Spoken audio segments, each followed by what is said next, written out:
नमस्कार, मेरा नाम है सत सिंह। हरियाणा फाइल्स में आपका स्वागत है। मतदान के दिन से पहले फाइनल हरियाणा की 10 लोकसभा पर क्या समीकरण है, आज हम बातचीत करेंगे, क्योंकि इसके बाद सीधा लोग मतदान के लिए जाएंगे। हमारा कोई वीडियो नहीं आएगा, मतदान होने के बाद ही हम कोई वीडियो रिलीज करेंगे। तो चर्चा के लिए मेरे साथ हैं दोबारा से जोगेंद्र कथुरिया जी। कथुरिया साहब से हम जानेंगे 10 की 10 लोकसभा सीटों पर आखिरी समीकरण क्या है। चलते हैं कथुरिया साहब के पास। कथुरिया साहब, आपका स्वागत है और बताइए कि 10 लोकसभा सीटों पर मतदान से पहले फाइनल समीकरण क्या है। बहुत बहुत धन्यवाद आपका। देखो, समीकरण तो आज की डेट में 4 लोकसभा सीटों पर कांग्रेस आगे दिखाई दे रही है, 4 पर ही बीजेपी आगे दिखाई दे रही है और 2 सीटें फंसी हुई हैं दोनों ही पार्टियों के लिए। वहाँ अभी वोटर पूर्ण रूप से डिसाइड नहीं कर पाया है कि हम किसके साथ जाएंगे। वहाँ वोट साइलेंट प्रतीत हो रहा है और मुकाबला कांटे का है, तो इसलिए मैं उन दोनों ही सीटों पर फंसा हुआ पेच मानता हूँ। पहले जिन सीटों पर मुझे कांग्रेस आगे दिखाई दे रही है, रोहतक लोकसभा जिसमें 9 विधानसभाएं आती हैं, 7 विधानसभाओं पर कांग्रेस के प्रत्याशी दीपेंद्र सिंह हुड्डा और 2 विधानसभाओं पर बीजेपी के प्रत्याशी अरविंद शर्मा आगे दिखाई दे रहे हैं। सबसे पहले रोहतक लोकसभा में विधानसभा वाइज बताऊं तो केवल कोसली और रोहतक शहर में ही अरविंद शर्मा विजयी हो पा रहे हैं। कोसली में अप्रोक्स 45,000 से मुझे अरविंद शर्मा आगे दिखाई दे रहे हैं। इसमें 5,000 प्लस माइनस मैं मानता हूँ 50,000 तक जा सकती है, 40,000 तक आ सकती है। वो कई बार चुनाव वाले दिन परिस्थितियों पर भी डिपेंड करता है। रोहतक शहर में मैं 10,000 वोटों से अरविंद शर्मा को आगे मानता हूँ। 2,000 इसमें लीड बढ़ सकती है, 2,000 घट सकती है। एवरेज ऑन रोहतक शहर में 10,000 वोटों से मुझे अरविंद शर्मा आगे दिखाई जी, तो जैसे कोसली में पिछली बार 74,000 प्लस की लीड थी और रोहतक शहर में पिछली बार 19,000 से ज़्यादा की लीड थी, तो आप ये मानते हैं कि लीड काफ़ी घट गई। रोहतक शहर में करीब 9 साढ़े 9,000 की लीड घट गई है और 75,000 से 45 पे आ गई है। देखो, 2 कारण हैं रोहतक शहर में तो जो भाजपा की लीड घटने के। एक तो पिछले 5 सालों में पेयजल पानी की समस्या बहुत गंभीर बनी हुई है। जीवन में सबसे पहले हवा और पानी। हवा तो जल ही जीवन है। हाँ, जल ही जीवन है। लोगों को पीने का पानी उपलब्ध नहीं हो पा रहा। पिछले कुछ दिनों से बिजली के कट जबरदस्त लग रहे हैं, जिससे जो जनता आहत है कि हमें मूलभूत सुविधाएं नहीं मिल पा रही। पिछले 5 सालों में रोहतक के इंफ्रास्ट्रक्चर पर कोई विशेष काम नहीं हुआ। जिस सड़क पर जहां खड्डा हो जाता था उसकी संभाल नहीं होती तो थोड़े सवाल हम, क्योंकि फाइनल है तो हम ज्यादा डिटेल में नहीं जाएंगे। तो जो बाकी 7 विधानसभाएं बच गई, कोसली का भी कारण बता दूं। अनिल पालावास और जगदीश यादव, जो 2 बड़े चेहरे कांग्रेस में शामिल हुए। जगदीश यादव के पास अपना 10 से 15,000 वोटों का वोट बैंक सदा से रहा है। वो पूर्व में विधायक भी, मंत्री भी रहे हैं।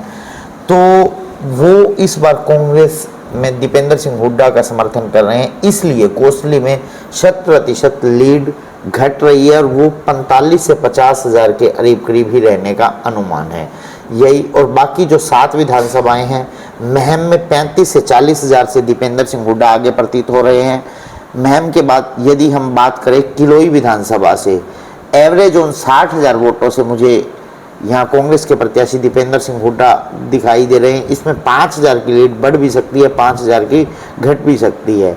इसी प्रकार हम बेरी की बात करें तो 30,000 वोटों से दीपेंद्र सिंह हुड्डा आगे दिखाई दे रहे हैं। इसमें 5,000 की लीड बढ़ सकती है, घटने की संभावना भी 3 से 5,000 मान ही लेते हैं। एवरेज ऑन 30,000 वोटों से मुझे आगे दिखाई दे रहे हैं। यहाँ पे झज्जर शहर में 10,000 वोटों की लीड यहाँ पर मुझे दीपेंद्र सिंह हुड्डा की दिखाई देती है। 2000 की लीड बढ़ भी सकती है, 2000 की घट भी सकती है। बहादुरगढ़ की बात करूं तो मुझे 5000 वोटों से दीपेंद्र तो इस सिंह बार हुड्डा, दीपेंद्र सिंह हुड्डा बहादुरगढ़ से जीत रहे हैं। हाँ, पिछली बार 2019 में हार गए 5000 थे। वोटों से दीपेंद्र सिंह हुड्डा आगे दिखाई दे रहे हैं। इसमें 1000 बढ़ने की और 1000 घटने की भी संभावना है। तो इसके बाद अगर हम बादली विधानसभा की बात करें, 20,000 वोटों से दीपेंद्र सिंह हुड्डा आगे दिखाई दे रहे हैं। 3000 वोट बढ़ सकते हैं, 3000 घट सकते हैं। ये एवरेज ऑन लीड मुझे दीपेंद्र जी, सिंह ये तो हो गया रोहतक लोकसभा की। हम सोनीपत लोकसभा की बात करते हैं। सोनीपत लोकसभा में आज की वर्तमान परिस्थिति में सतपाल ब्रह्मचारी आगे दिखाई दे रहे हैं। बड़ौदा, खरखोदा और जुलाना, इन 3 विधानसभाओं में भारी मार्जिन से यहाँ सतपाल ब्रह्मचारी आगे दिखाई दे रहे हैं। रायगनौर में कांटे की टक्कर है। सोनीपत गोहाना में सतपाल ब्रह्मचारी जी पिछड़ रहे हैं और जींद और सफीदों में लगभग कांटे का मुकाबला है। सफीदों में एज सतपाल ब्रह्मचारी जी का रहेगा, जींद शहर में एज मोहनलाल बडोली का रहेगा। कांटे का मुकाबला शहरी क्षेत्र में है, ग्रामीण क्षेत्रों में भारी लीड यहाँ पर सतपाल ब्रह्मचारी को मिल रही है। सोनीपत सीट भी कांग्रेस की झोली में जा तो आप ये कहना चाह रहे हैं कि जिस सीट से 2019 में भूपेंद्र सिंह हुड्डा हार गए थे, वो सीट इस बार कांग्रेस के सतपाल ब्रह्मचारी निकाल लेंगे? बिल्कुल। एक पिछली बार 44,000 वोटों से केवल सफीदो विधानसभा से हारे थे। इस बार सफीदो विधानसभा में लीड आ रही है, 44,000 की लीड खत्म हो रही है और 10,000 की एक मिनिमम लीड आ रही है। लेकिन पिछली बार टोटल लीड भी 1,64,000 की थी। तो 1,08,000 की लीड तो एक ही हल्का खत्म कर रहा है और बाकी विधानसभाओं में भी जो ब्राह्मण वोट बैंक डिवाइड हो रहा है उससे सतपाल ब्रह्मचारी को बहुत बड़ा फायदा मिल रहा है। अब हम जी ये सोनीपत लोकसभा की होगी। आपने रोहतक और सोनीपत दोनों ही लोकसभा में कांग्रेस की एज दिखाई है। एनसीआर के डिस्ट्रिक्ट गुरुग्राम और फरीदाबाद में, गुरुग्राम में 100% मुझे राव इंद्रजीत जी आगे दिखाई दे रहे हैं, जीतते हुए दिखाई दे रहे हैं। देखिए, 2 जो विधानसभाएं हैं, बादशाहपुर और गुरुग्राम शहरी, यहाँ पर 8 लाख से ऊपर मत हैं। इन्हीं 2 विधानसभाओं में लगभग 2 लाख के करीब की लीड मुझे राव इंद्रजीत को मिलती हुई दिखाई दे रही है। और राव इंद्रजीत 3 विधानसभा पुन्हाना, फिरोजपुर, झिरका और नूह, यहाँ पर लगभग 2 लाख से पिछड़ते हुए दिखाई दे रहे हैं। बाकी जो 4 विधानसभाएं रह जाती हैं, बावल, रेवाड़ी, पटौदी और सोना, इन चारों की लीड जो भी आएगी 1 लाख से प्लस मुझे यहाँ पर राव इंद्रजीत जीतते हुए दिखाई। तो यहाँ पर लोग देख रहे हैं कि राजा और राज के बीच में जो युद्ध है, लोकसभा का युद्ध है, तो उसमें आपको लगता है कि राजा जीतने वाले हैं? देखो, उन्हें हर क्षेत्र की कमी राव इंद्रजीत को स्ट्रेंथ हर चीज का मालूम है। ये राज बब्बर का पहला चुनाव है। यदि राज बब्बर फ्यूचर में गुरुग्राम में डटे रहते हैं और फिर कभी मुकाबले को आते हैं तो राव इंद्रजीत के लिए चैलेंज रहेगा। और फरीदाबाद में बहुत ही कांटे का मुकाबला है। फरीदाबाद में सबसे बड़ा जो डेंट लगा है भाजपा को, वो गुर्जर समाज के वोट बैंक में बहुत बड़ी सेंध महेंद्र प्रताप जी ने लगाई है। महेंद्र प्रताप जी गुर्जर समाज के वोट बैंक में मुझे आगे बढ़त बनाते हुए दिखाई दे रहे हैं। 50% गुर्जर साहब के साथ हैं प्रताप? 50% प्लस, लगभग 60। तो फिर तो कांटे का टक्कर बनेगा, क्योंकि जाट ऑलरेडी ही 15% के करीब जाट हैं, 12% के करीब गुर्जर हैं।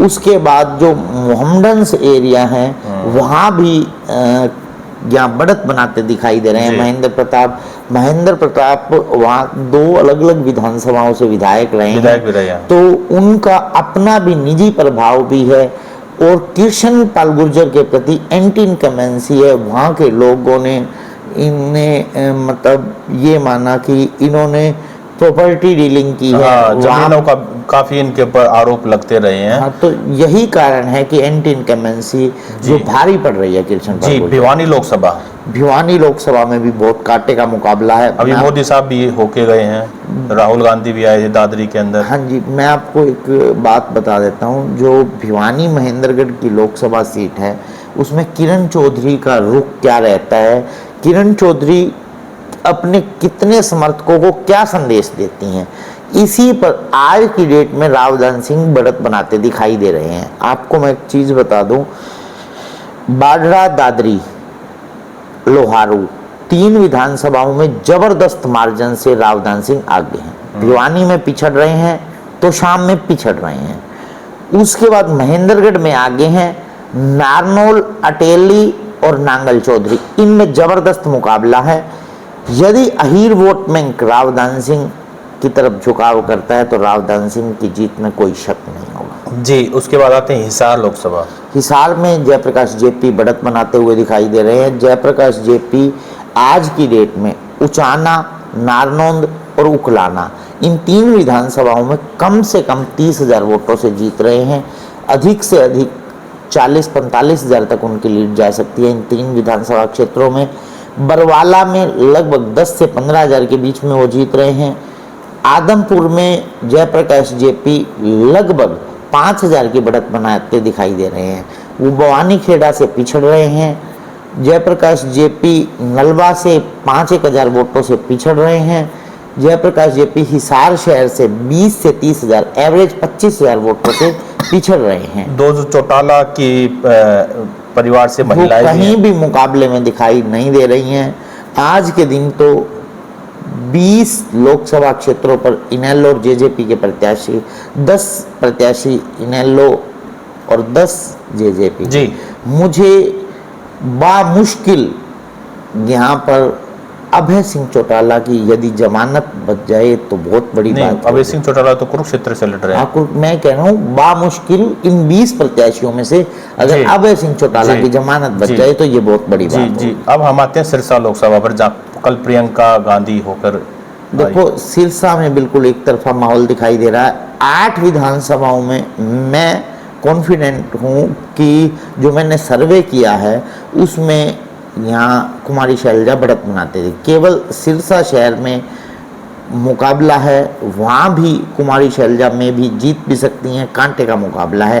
क्योंकि गोकुल सेतिया जो अपना सारा वोट बैंक आईएनएलडी की तरफ शिफ्ट करवा रहे हैं, जो बीजेपी की बढ़त का वोट था वो आईएनएलडी की तरफ ट्रांसफर होने से यहाँ पर कुमारी शैलजा को बहुत बड़ा फायदा मिल रहा है। जी। अब हम आते हैं अम्बाला पर, बंतो कटारिया वर्सेस देखो मौलाना। अम्बाला में अलग अलग प्रकार के लोगों की अलग अलग राय है, पर मेरी राय में यहाँ पर भाजपा के प्रत्याशी बंतो कटारिया वरुण मुलाना पर बढ़त बनाते दिखाई दे रही हैं। क्योंकि शहरी क्षेत्र कालका, पंचकुला, अम्बाला कैंट, अम्बाला सिटी और यमुनानगर, ये 5 जो शहरी विधानसभाएं हैं इनमें अच्छी बढ़त भाजपा को जा रही है। और जो ग्रामीण क्षेत्रों में भी भाजपा अच्छा खासा वोट बैंक लेने में कामयाब हो रही है। तो मैं ये सीट भाजपा की झोली में डालता हूँ। जी। और उसके बाद कुरुक्षेत्र। कुरुक्षेत्र में नवीन जिंदल अब बिल्कुल आसानी से चुनाव जीत रहे हैं, क्योंकि उनके जो विपक्ष का वोट है 2 जगह डिवाइड हो रहा है और इसी का फायदा उन्हें सीधे लगभग कम से कम 1.5 लाख में। करनाल से करनाल में भी एज मैं मनोहर लाल खट्टर को दूंगा। बाकी मनोहर लाल खट्टर के लिए दिन प्रतिदिन जो मुश्किलात खड़ी होती गई, पीछे यहाँ पानीपत शहर में उन्हें ब्राह्मणों ने विरोध किया, उन्हें भारी विरोध। लेकिन करनाल में कुछ भी को विरोध बहुत है मनोहर लाल खट्टर का। बिल्कुल है, परंतु वो 10 साल के मुख्यमंत्री हैं, हर तरह से अपना चुनाव मैनेज करना जानते हैं, उन्हें संगठन का अनुभव है, उन्हें चुनाव। लेकिन उनके ही लोग बीजेपी की पार्टी के अशोक सुखीजा शायद जिनका नाम है, उनका भी कल मैं शायद कहीं फेसबुक पे पढ़ रहा था, तो उन्होंने कहा था कि भाई अब आप जिन 10 सालों में जिन्होंने मलाई खाई है वो लोग कहाँ हैं, वो तो कहीं चुनाव में दिखाई नहीं दे रहे हैं। हम लोगों को आप आगे भेज रहे हैं कि आप जाके और वोट मांगिए, हमें तो कहीं कुछ मिला भी नहीं। जी मैं आपको एक बात स्पष्ट कर दूं, पूरे देश में माहौल तो भाजपा के खिलाफ था, परंतु जो भाजपा की डिवाइड एंड रूल, विपक्ष के वोट बांटने की जो नीति है, उसी के कारण भाजपा आज भी पूरे देश में भाजपा बामुश्किल 36 से 38% वोट है। भाजपा के विपक्ष का वोट कितना है? 62%, वो वोट डिवाइड हो जाता है इसी के कारण। यहाँ मराठा वीरेंद्र, लेकिन भाजपा से भी बहुत सारे लोग नाराज हैं। ये कहना बहुत सही नहीं होगा कि भाजपा का वोट डिवाइड नहीं हो रहा है। इस पर बहुत नाराजगी है, अंदर खाते भी बहुत नाराजगी है। देखो यदि चौंकाने वाले परिणाम आए, अब 2004 में शाइनिंग इंडिया का नारा भाजपा का पूरी तरह से ध्वस्त हो गया था। अब अंदर जो लोग साइलेंट हैं, वो साइलेंट सरकार के विरुद्ध ना बोलने के कारण है या सरकार की तरफ जाने के लिए साइलेंट है, वो तो साइलेंट वोटर्स के बारे में कुछ नहीं कहा जा जी, सकता। तो आपके हिसाब से जो 4 सीटें कांग्रेस की हैं, आपने बताया रोहतक, सोनीपत, फरीदाबाद भी आ सकती है। रोहतक, सोनीपत, हिसार और सिरसा, सिरसा। ये कांग्रेस की कंफर्म दिखाई दे रही और है। फंसी हुई है भिवानी और फरीदाबाद, और 4 सीटें करनाल, बीजेपी के जो आप बता रहे, करनाल, कुरुक्षेत्र, अंबाला और गुरुग्राम, ये 4 सीटें हैं। तो 2 सीटें फंसी हुई हैं, फरीदाबाद और भिवानी। हाँ बिल्कुल, ये फरीदाबाद और भिवानी, यहाँ पे कुछ भी हो सकता है, कुछ नहीं कहा। जी, तो ये था मतदान से पहले फाइनल आकलन कि 10 लोकसभा सीटों में क्या हो सकता है। तो दोस्तों, मतदान के दिन आप मतदान करने जरूर जाएं, क्योंकि डेमोक्रेसी में सबसे बड़ा गिफ्ट ही ये है कि आप अपना रिप्रेजेंटेटिव जो है वो चूज कर सकते हो। कथुरे साहब, आपका समय देने के लिए बहुत बहुत धन्यवाद।